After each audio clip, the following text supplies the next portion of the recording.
Combining iconic characters to draw readers has been a tactic since the golden age of superheroes and has led to a multitude of well-respected titles: the Justice League, the Avengers, and the Suicide Squad, to name but a few cherished examples. However, not all crossovers mesh as naturally as in these cases, some because the characters don't quite fit together, and some because the franchises are just tonally at odds.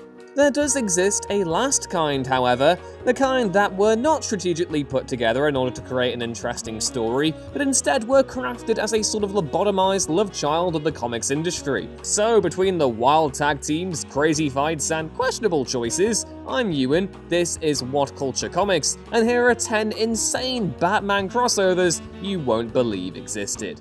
Number 10. Batman and Houdini. While nowhere near some of the crazy crossovers in the Caped Crusaders past, this crossover is unique in one unsettling fact: it's Batman and a real person. Sure, Houdini is the go-to example of an escape artist, and sure, if the Phantom Stranger can rescue a possessed Ronald Reagan, it's comparatively normal to have an actual legitimate human within a fictional work. Houdini fits surprisingly well into Gotham and the overall tone of most Batman comics. Certainly more than Sherlock Holmes, who was still alive in the 1970s because he eats lots of royal jelly. Ugh. Number 9. Batman and the Incredible Hulk.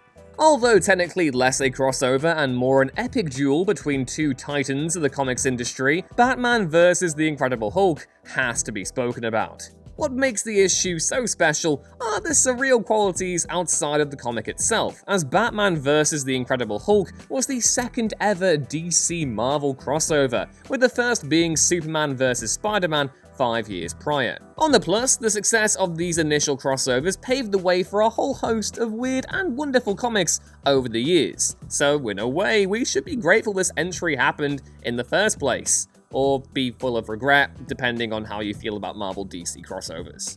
Number 8. Batman and Lobo. One of the more tried and tested crossover concepts has seen publishers pit two heroes with contrasting moral compasses against each other. This is probably best shown by the two different crossovers involving Lobo and Batman. The dynamic between the two is admittedly interesting, as comics usually feature a clash of morals between the stoic superhero and the untamed assassin. As long as you are ready for some jarring tonal changes, both Batman Lobo and Batman Lobo Deadly Serious must be seen to be believed. Number 7. Batman and Deadman, Death and Glory. Deadman himself does not show up until roughly halfway through Death and Glory, and even then, his role is not especially impressive. The events of the issue certainly make it more noteworthy than other Dark Knight crossovers, from a particularly jarring image of Batman holding a knife to a woman's neck, to performing a spirit-summoning ritual. There are some truly wild moments in the James Robinson comic. This is made ever stranger when combined with the changing art style, which seemingly changes from a series of overlapping photorealistic JPEGs to some heavily surrealist paintings, at times on a whim. It makes the whole comic feel like the final bit of Easy Rider,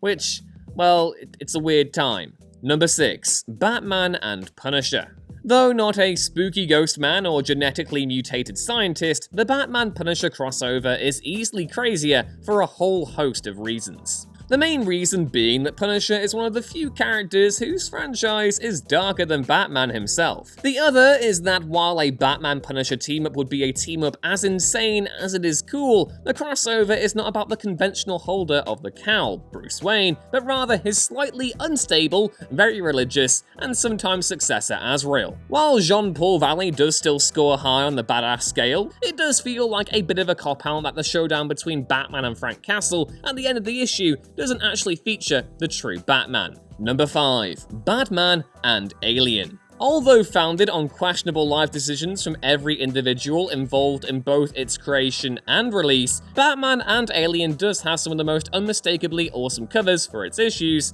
Seriously, go check them out. Ridley Scott and James Cameron's films are themselves fairly insistent on the fact that fighting these extraterrestrial nightmares without at least as much ammo as you can strap to you is essentially suicide. And so seeing Batman survive a fight with a staggering 3 aliens does seem to take his plot armor to an extreme degree. None of this, however, holds a candle to a particular scene wherein Bruce dreams of his parents' murder, but replaces Joe Chill with aliens bursting out of their rich, fleshy prisons. It is both the strangest thing you may ever see, and also possibly the best reimagining of a key part of the hero's backstory to date. Number 4. Batman vs Predator 3. It's unclear what production team sat down and greenlit not only a Batman-Predator crossover, but a whole 3. The worst part of the whole thing is that the comic is actually really clever in its handling of both Batman and Predator canon. Mr. Freeze escapes capture by not possessing a heat signature that the creature uses to track prey, for instance, but then completely ignores it in others, like the Predator is attacking those who wouldn't be considered honorable targets, or using human-made guns despite the fact their own are significantly more effective. There is also the rough implication that there is some sort of Batman and Robin equivalent in the Predator's ranks, and if that doesn't get its own spin-off at some point, DC, what are you doing? Number 3. Batman and Tarzan. Lord Greystroke essentially exists as a sort of lesser Batman, as a fellow billionaire whose parents also suffered a tragic accident in his youth, but whereas at the least Batman wears a costume, there is a decent portion of the plot where Tarzan roams Gotham's rooftops in nothing but a loincloth. In regards to upsides, you do see a lion actually hug Batman, which is almost enough to make up for what a mess the rest of the series is. Almost. Number 2. Batman and the Teenage Mutant Ninja Turtles. Where else can you hear the line, "This is where I watched my parents die, Raphael"? Nowhere. Literally nowhere else. Much like the Predator crossovers, one of the wildest things about Batman and the TMNT collaboration is that it happened twice. Once at the beginning of 2016, and again at its end. They're both equally wacky in the only way a comic featuring the heroes in a half-shell Batman team-up can be, but that only adds to their charm. The only common theme between these versions is that they are both unimaginably entertaining in concept alone, because a team-up between a brooding millionaire superhero and a bunch of genetically mutated Ninja Turtles, as absurd as it may sound, is as insane as it is beautiful. And number 1. Batman and Elmer Fudd. This one is really something. Comprised of possibly the most unlikely team-up written since your fanfiction phase, and for those asking, yes, I'm still in the middle of writing the sexy misadventures of Obi-Wan Kenobi and Asajj Ventress. I'm getting to it. This crossover reimagines the Elmer Fudd versus Bugs Bunny feud within the Batman universe. But it works. By God, it works. If you ever wanted to see a mohawk-wearing, bar-fight-starting human equivalent of the Tasmanian Devil, this comic cannot come more recommended. Equally, although completely surreal, a story that consists of Elmer Fudd being tricked by a human Bugs Bunny to hunt down Batman is arguably one of the most interesting plot lines to exist ever.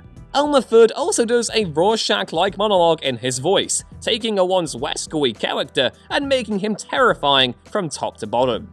And that was our list on 10 insane Batman crossovers you won't believe. Remember, you can find more content like this at whatculture.com/comics, and more of me, if and you please, on Twitter at @YouInRuinsThings. That's all, folks. Take care, and I will see you soon. Bye.